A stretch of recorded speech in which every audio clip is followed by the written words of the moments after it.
JPS Techno Courses Medical Coding, SAP FICO, SAP ABAP, SAP Security. For contact.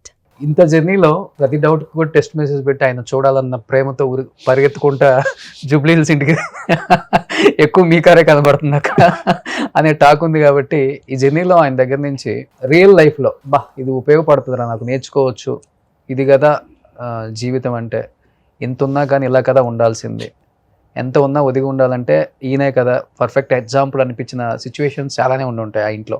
ఆయన చూసినప్పుడు కానీ, సూర్యకాంత్ చూసినప్పుడు కానీ, లేకపోతే చరణ్ చూసినప్పుడు కానీ, మేబీ పవన్ కళ్యాణ్ గారు మీరు చెప్పే టైంలో ఆయన వస్తుంటే ఆయన చూసినప్పుడు కానీ, ఓవరాల్గా మెగా ఫ్యామిలీని చూసినప్పుడు ఏం నేర్చుకున్నారు మీరు? అంటే ఫస్ట్ చిరంజీవి గారి టైమింగ్ అండి. అంటే ఆయన పంచువాలిటీ. ఓ టైం చెప్పారంటే ఒక సెకండ్ అటు ఇటు లేకుండా పర్ఫెక్ట్గా టైం ఉంటారు. ఓకే, మన టైంని మేనేజ్ చేయగలిగితే, టైంని ఫాలో అవ్వగలిగితే మిగతా ఆటోమేటిక్గా సెట్ అయిపోతాయి. టైం పంచువాలిటీ ఉండాలి, ఒక టైమే. ఎస్. అండ్ మిగతా అన్ని కూడా ఆయన చెప్తారు, అంటే డిసిప్లిన్గా ఉండాలి, ఇవి చేయాలి అవి చేయాలి అని చెప్పి. బట్ టైమింగ్ మాత్రం నేను అసలు ఒక్క సెకండ్ డిఫరెన్స్. షూట్కి కూడా ఏ టైం అంటే ఆ టైం కన్నా 10 నిమిషాలు ముందే రెడీగా ఉంటారు. అండ్ ఒకసారి సెట్లోకి ఎంటర్ అయిపోతే వీళ్ళు క్యారవాన్కి వెళ్దాం, రూమ్కి వెళ్దాం అన్నది ఉండదు. అక్కడే స్టూల్ మీద కూర్చుని ఉంటారు ఆయన. ఓకే, ఓ స్టూల్ వేసి అక్కడే కూర్చొని చూస్తారు. మీరు వర్క్ చేసుకోండి అమ్మా, నాకేం ప్రాబ్లం లేదు. అంటే నా కోసం మళ్ళీ మీరు అంత దూరం వచ్చి చెప్పాలి, ఈ టైం వేస్ట్ అయితే మీకు, మీ వర్క్ మీరు చేసుకోండి, నేను పక్కన కూర్చుంటా అని చెప్పి ఆయన పక్కన కూర్చుంటారు.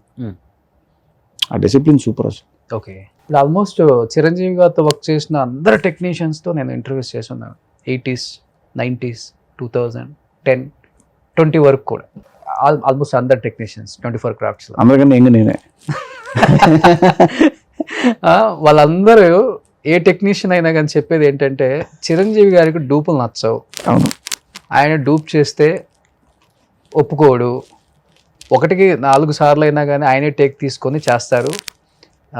ఈవెన్ లైట్స్ పెట్టినప్పుడు కూడా ఆయన ఫాస్ట్గా వెళ్ళిపోయే మూమెంట్ ఉంటే, ఈ లైట్ రిఫ్లెక్ట్ సరిగా పడలేదు చూడండి కెమెరాలో కూడా చెప్పేంత టాలెంట్ ఉంది ఆయనకి అని మాస్టర్స్ చెప్పారు, కొరియోగ్రాఫర్స్ చెప్పారు, డైరెక్టర్స్ కూడా చెప్పారు. ఇప్పుడు మరి ఆయన డూప్ పెట్టండి అని అడుగుతున్నారా, లేకపోతే అసలు డూప్ వద్ద ఏం లేదని ఇప్పుడున్న యంగ్ హీరోస్కి ధీటుగా సెట్లో యుద్ధం చేస్తున్నారా? అసలు ఆయన డూపు ఇవన్నీ అసలు పట్టించుకోరు. బాడీ డబుల్ గురించి అది ఏం చేయాలి చూస్తారు. ఫస్ట్ మాస్టర్ అసిస్టెంట్ చేసి చూస్తారు. చూసిన తర్వాత ఓకే బయటకు వచ్చింది, పైన వెళ్తారు.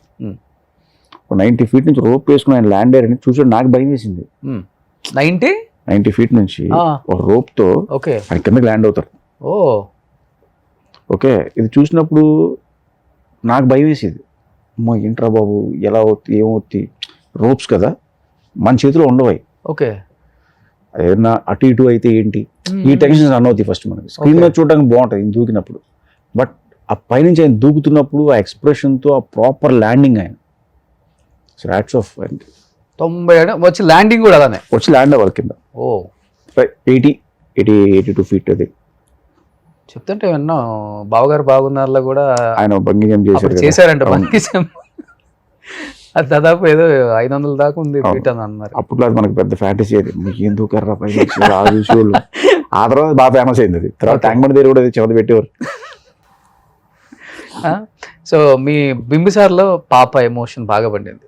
ఇప్పటికీ సాంగ్ ఎవరింట్లో అయినా ఒక రోజన్నా ప్లే చేస్తారు. అవును, అడగాలి. అది పొలిటికల్ గా కూడా చాలా స్ట్రాంగ్ అయిపోయి చాలా ఫేమస్ అయిపోయింది పాట.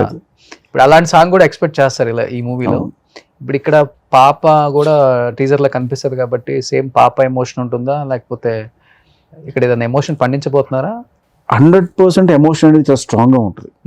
అది పాప, బాబా, హీరోయినా, సిస్టరా, బ్రదరా అనేది సస్పెన్స్. నేను చెప్పను కానీ emotion was very strong. Okay, మళ్ళీ లీక్స్ అయిపోతాయి అన్ని. లీక్స్ అయిపోతాయి ఏం కాదు కానీ చెప్తున్నా, స్ట్రాంగ్ ఎమోషన్ ఉంటుంది. ఓకే, మీరు అనుకున్నట్టు ఒక సాంగ్ కూడా అలా వస్తుంది. అంటే బ్యాక్గ్రౌండ్ స్కోర్ లో వచ్చేది. ఓకే, అది ఎవరి నుంచి వస్తుందని సస్పెన్స్. ఇప్పుడు ఆయనతో డాన్స్ చేయించాలని ప్రతి వాడి కోరిక, డైరెక్టర్ కోరిక. మరి సోషియో ఫ్యాంటసీ కదా, మరి డాన్స్ ఉందా ఆ రేంజ్ లో, లేకపోతే? మా ప్రయత్నం నాకు ఉంటుందిగా బాస్ తో డాన్స్ చేయించాలని చెప్పేసి అది కూడా నేను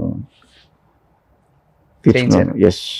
ఇప్పుడు ప్రతి డైరెక్టర్ ఏదో ఒక సాంగ్ లో అలా వచ్చి అలా కనపడిపోతున్నారు. మీరు కూడా ఏమైనా కనపడుతున్నారా? లేదు, స్క్రీన్ డిస్టర్బ్ చేయకూడదు. స్క్రీన్ మీద బాస్ ఉన్నాడు, బాస్నే చూడాలి. ఓకే, మనం పక్కెళ్ళి ఫ్రేమ్ డిస్టర్బ్ చేసి. ఓకే, సినిమా స్టార్టింగ్ అప్పుడు కూడా ఆయన మంచి ట్రాన్స్ఫర్మేషన్ చేసిన వీడియోస్ కూడా బాగా వైరల్ అయ్యాయి. బాగా ఇబ్బంది పెట్టారా? ఇలా ఉండాలి బాడీ, విశ్వంబరుడు అంటే ఇలా ఉండాలి, స్టిఫ్ గా మంచిగా. నేను అసలు బాస్ని ఎప్పుడు ఇబ్బంది పెట్టలేదండి.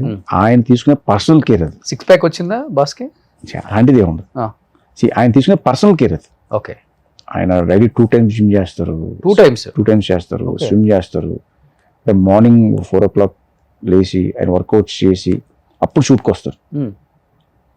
అందుకే కదా సార్ అంతంత మెగాస్టార్ అంటే ఊరికి అయిపోతారా? పొద్దున్న లేచి ఆయన కష్టపడి దాన్ని ప్రిపేర్ చేసి షూట్కి వచ్చి మళ్ళీ ఇంటికి వెళ్ళి మళ్ళీ వర్కౌట్ చేస్తారు. మనం స్కిప్ చేస్తాం కానీ ఆయన స్కిప్ చేయరు వర్కౌట్. సో టైటిల్ అనేది స్క్రీన్ మీద కాదు, ఆఫ్ స్క్రీన్ కూడా ఇలా ఉంటేనే ఆ టైటిల్ యాప్ట్ అవుతుంది. 100%. Of course. సో అందుకనే మెగాస్టార్ అయ్యారు.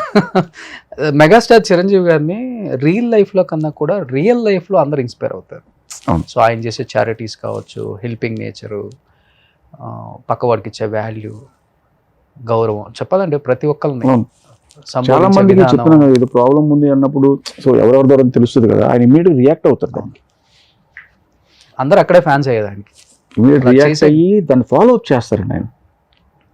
ఇప్పుడు షూట్లో ఒకసారి నేను సిక్ అయ్యా, యాక్షన్ సీక్వెన్స్ జరుగుతుంది, ఆ క్లోజ్డ్ అక్కడ ఏంటంటే ఆ ఫాగ్ ఎక్కువ కొడుతున్నాం, నాన్ స్టాప్గా ఫాగ్ కొడుతున్నాను. ఆ ఫాగ్ వల్ల ఏమైందంటే నాకు చిన్న సఫికేషన్లో వచ్చింది. ఓకే. వస్తే ఆయన అసలు ఇమీడియట్గా వెళ్ళిపోయి ఇక్కడ నుంచి అంటారు, ఫైట్ కదా నో ప్రాబ్లం వెళ్ళిపోవాలని.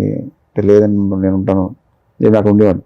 బట్ లేదు పని చేయదు, బయటికి వెళ్ళి కూర్చో మళ్ళీ లోపల రా అంటే వెళ్ళి బ్రీత్ తీసుకుని బయటికి వెళ్ళి రిలాక్స్ అయ్యి మళ్ళీ లోపల రా.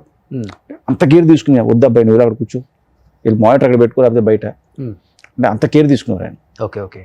సినిమా స్టార్ట్ అవ్వగానే ఇమీడియట్గా ఆయన్ని షూట్ చేశారా లేకపోతే ఒక 10 days షెడ్యూల్ మారేడుమిల్లో చేసాము. ఆయన లేని వర్క్ చేసాం. ఆయన లేరు అప్పుడు మారేడుమిల్లో ఆయన లేరు.